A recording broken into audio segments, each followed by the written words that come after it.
এই দৃশ্যটি কোনো পরিত্যক্ত বাড়ি কিংবা পরিত্যক্ত ক্লিনিকের নয়, বরং দেশের সবচেয়ে জনপ্রিয় এবং সুপরিচিত একটি হসপিটালের দৃশ্য।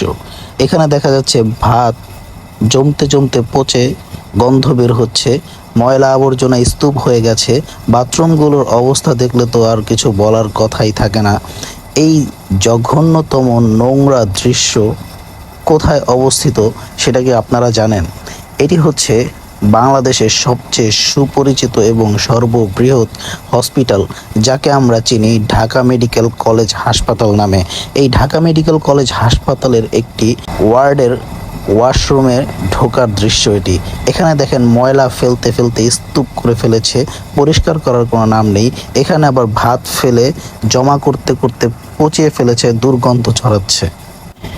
আমার কথা হচ্ছে, যেখান থেকে আমরা স্বাস্থ্য সেবা গ্রহণ করব সেই জায়গার অবস্থা যদি এতটাই অসুস্থ হয়, তাহলে সুস্থতা শুধুই মাত্র একটা বিলাসিতার নাম।